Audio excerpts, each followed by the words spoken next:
ಯೇಸುವೆ ಸ್ತೋತ್ರ, ಯೇಸುವೆ ವಂದನೆ. ಲೂಕನ ಶುಭ ಸಂದೇಶ 9ನೇ ಅಧ್ಯಾಯ ವಾಕ್ಯಗಳು 37ರಿಂದ 43. ದೆವ್ವ ಹಿಡಿದ ಬಾಲಕನಿಗೆ ಬಿಡುಗಡೆ.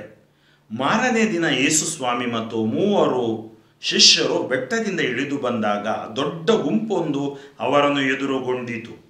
ಆ ಗುಂಪಿನಲ್ಲಿದ್ದ ಒಬ್ಬನು, ಬೋಧಕರೇ, ನನ್ನ ಮಗನನ್ನು ಕಟಾಕ್ಷಿಸಿರಿ, ನನಗೆ ಇವನೊಬ್ಬನೇ ಮಗ, ಇವನನ್ನು ದೆವ್ವ ಹಿಡಿಯುತ್ತದೆ.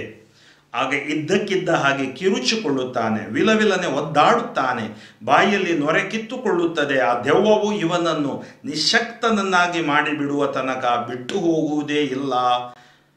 ಅದನ್ನು ಬಿಡಿಸಬೇಕೆಂದು ತಮ್ಮ ಶಿಷ್ಯರನ್ನು ಬೇಡಿಕೊಂಡೆ, ಆದರೆ ಅವರಿಂದ ಸಾಧ್ಯವಾಗಲಿಲ್ಲ ಎಂದು ಕೂಗಿ ಕೇಳಿಕೊಂಡನು.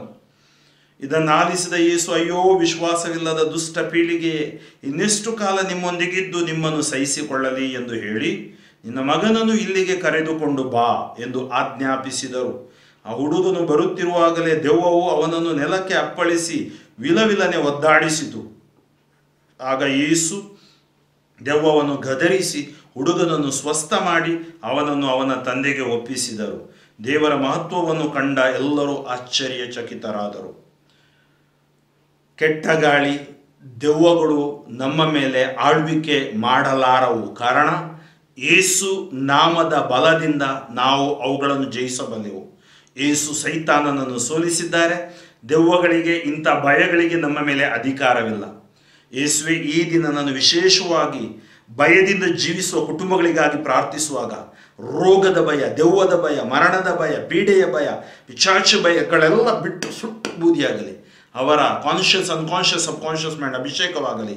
ಮರಣಾಂತಿಕ ಕಾಯಿಲೆಗಳಿಂದ, ವಿಶೇಷವಾಗಿ ಕೋವಿಡ್-19 ಜನರನ್ನು ರಕ್ಷಿಸಿರಿ.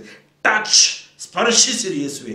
ಯೇಸು ನಾಮದಲ್ಲಿ ಜಯ, ಬಿಡುಗಡೆ, ಸೌಖ್ಯ, ಸ್ವಸ್ಥತೆ. ಸರ್ವಶಕ್ತ ದೇವರಾದ ಪಿತಾ ಮತ್ತು ಸುತ ಮತ್ತು ಪವಿತ್ರಾತ್ಮರು ನಿಮ್ಮನ್ನು ಆಶೀರ್ವದಿಸಲಿ. ಫಾದರ್ ಫ್ರಾಂಕ್ಲಿನ್ ಡಿಸೂಜ, ಶಿವಮೊಗ್ಗ ಧರ್ಮಕ್ಷೇತ್ರ, ಯೇಸು ಸ್ಪರ್ಶ ತಂಡ.